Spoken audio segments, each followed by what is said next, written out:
एक बार एक पहाड़ की चोटी पर एक विशाल वृक्ष पर कांचन नाम का एक विशेष पक्षी रहता था। पक्षी की खासियत यह थी कि जब उसकी बूंद धरती पर गिरती थी तो वे शुद्ध सोने में बदल जाती थी। वो उस पेड़ पर अकेला रहता था और शांति से वहां अपने जीवन व्यतीत कर खुश था। एक दिन एक शिकारी पक्षियों के तलाश में पहाड़ की चोटी पर घूम रहा था। कई घंटों के बाद जब वो किसी पक्षी को पकड़ने में सक्षम ना रहा, तब वो विशाल पेड़ के नीचे कुछ देर आराम करने का निर्णय लिया,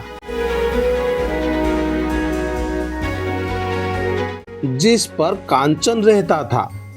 बस जब शिकारी सोने वाला ही था तो पक्षी ने अचानक पेड़ के ऊपर से अपने बूंद को गिरा दिया, जो धरती पे गिरते ही सोने में बदल गई।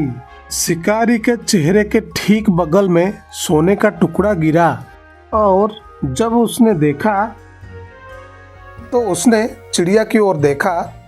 फिर से और एक टुकड़ा गिर गया और इस बार शिकारी ने जमीन पर इसे सोने में बदलते देखा। ये सब देखकर शिकारी ने हैरत में पड़ गया था। शिकारी सोचने लगा, मैं कई वर्षों से पक्षियों को पकड़ रहा हूँ, लेकिन ऐसा पक्षी कभी नहीं देखा या ऐसी पक्षी के बारे में सुना भी नहीं हूँ जिनकी बूंद सोने में बदल जाती है। यह निश्चित रूप से कोई विशेष पक्षी है जिसे मुझे पकड़ना है। दुख की बात यह थी कि जब शिकारी ने यह सोचा तो कांचन को उसके बारे में पता नहीं था। वो उस पेड़ पर आराम कर रहा था और शिकारी योजना बना रहा था। शिकारी ने पेड़ पर एक जाल बहुत सावधानी से बिछा दिया। जब पक्षी ध्यान नहीं दे रहा था, अंत में जाल में फंस गया। जब पक्षी जाल में फंस गया, शिकारी ने उसको पिंजरे में बंद कर दिया और घर की ओर जाने लगा। उसी समय कांचन ने सोचा कि जाल पर ध्यान ना देने के लिए वो कितना लापरवाह था और इसी कारण से बेचारा पकड़ा गया।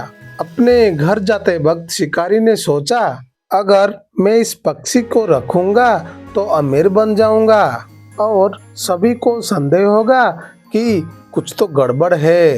किसी दिन किसी को पक्षी के सच्चाई पता चलेगी और फिर वे राजा को पक्षी के बारे में बताएंगे।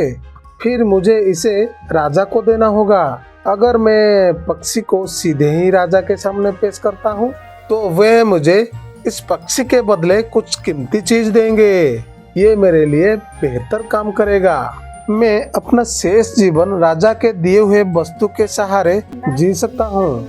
योजना के अनुसार वे सीधा राजा के महल में गया और राजा को सारी बात बताई। उसने राजा को पक्षी दिखाया और राजा ने विशेष पक्षी देख के बहुत खुश हुआ, जिसकी बूंद सोने में बदल जाती है। राजा ने अपने नौकर को बुलाया, इस पक्षी की उचित देखभाल करो, उसे एक शानदार पिंजरे में रखो और उसे भरपूर भोजन और पानी दो। सुनिश्चित करे वो दूर नहीं हो। वो महल की शाही पक्षी होगा और अपनी बूंदों से मुझे कई दौलत देगा। राजा के मंत्रियों में से एक मंत्री राजा के पास पहुंचा।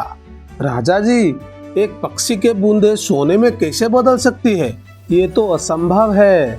आप इस राह चलते शिकारी पर कैसे भरोसा कर सकते हैं जिसे कोई ज्ञान नहीं है? मैं आपको अनुरोध करता हूँ कि पिंजरे को खोले और पक्षी को दूर जाने दे और इस शिकारी को झूठी जानकारी देने के लिए दंडित करे। राजा ने अपने विश्वसनीय और बुद्धिमान मंत्री के शब्द पर विचार किया और ये सच था। हाँ, कोई पक्षी सोने की बूंदे कैसे दे सकती है? मैंने इसे अपनी आंखों से भी नहीं देखा। ये शिकारी शायद बदले में पैसा ही चाहता है।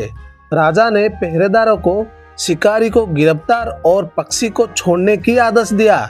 जैसे ही पक्षी मुक्त हुआ, वे उड़कर पास के एक दरवाजे के शीश पर जाके बैठ गया।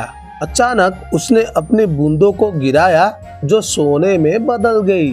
राजा और उनके मंत्रियों सहित सभी ने यह देखा और चौंक गए। राजा को यह पता था कि उसने एक गलती की है और तुरंत अपने पहरेदारों को पक्षी को पकड़ने का आदेश दिया। मगर बहुत देर हो चुकी थी और कांचन आकाश में उड़ गया और वो खुद को लापरवाह ना होने का वादा किया।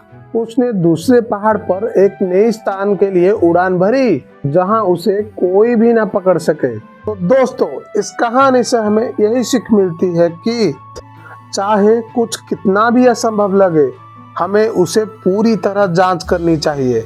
धन्यवाद।